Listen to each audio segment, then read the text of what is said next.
It was midnight when Ethan and Clara reached the edge of the forgotten woods. The air smelled of rust and mold, heavy, like the forest itself was breathing. Before them stood the asylum, abandoned, silent. Its broken windows stared back at them like hollow eyes.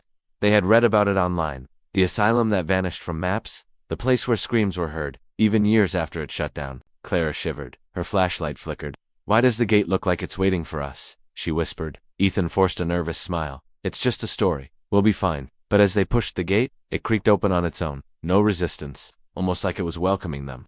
Inside, the courtyard was overgrown. Trees sprouted through cracked concrete. Old wheelchairs rusted in the shadows. And then, they heard it. A faint hum, like electricity. But the building had no power. Clara gripped Ethan's arm. "Did you hear that?" The sound came from inside the asylum. Ethan hesitated, torn between his growing fear and his determination to prove the night was just a local legend. He took a step forward, then another, keeping his hand on Clara's shoulder for support. The asylum loomed over them, its darkness pressing in from all sides. They found the main entrance and pushed open the heavy oak doors. Inside, the air was stale, thick with the smell of decay, and dust motes danced in the pale beams of their flashlights. The song they had heard outside was gone, replaced by an oppressive silence that seemed to amplify every creak and groan of the old building. "Hello," Ethan called out, his voice echoing eerily in the vast space. Only silence answered him. They moved deeper into the asylum, past rooms with peeling paint and barred windows, each step making Clara more uneasy. Then Ethan stopped.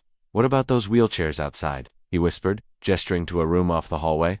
The door was slightly ajar, revealing a glimpse of darkness within. "Maybe we should leave them here," Clara suggested, her voice barely a whisper. She wanted to get out of this place, to put as much distance between them and the asylum as possible. But Ethan felt a strange pull, a morbid curiosity that urged him forward. Ignoring Clara's worried glances, he moved toward the room, his heart pounding in his chest. As he stepped inside, the door slammed shut behind him, plunging them into total darkness.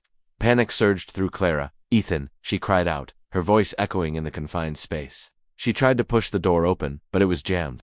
"Ethan, what do we do?" she whispered, her body shaking. Then, from somewhere in the darkness, she heard a soft chuckle, a sound devoid of any humor. It sent chills down her spine. "Don't worry, Clara," a raspy voice whispered right beside her. "We're just getting started." She screamed, stumbling back as she felt a cold, bony hand grip her shoulder.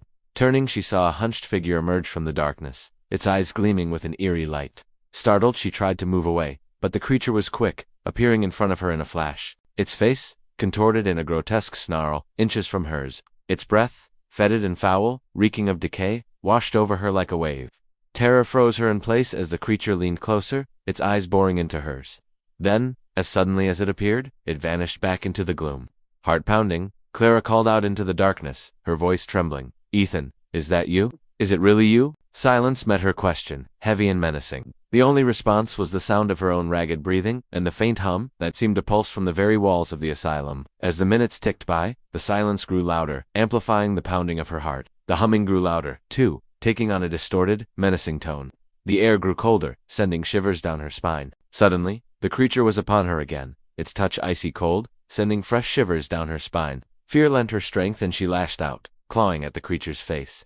Startled, the creature recoiled, hissing like a wounded animal. In that instant, Clara scrambled back, desperate to put as much distance between herself and the creature. The moment she had been waiting for help, arrived. A blinding light filled the room as Ethan burst through the door, his face pale with worry. He rushed to Clara's side, his eyes scanning the room. "Clara, are you okay? What happened?" She looked at him, relief flooding through her, but before she could answer, the creature lunged,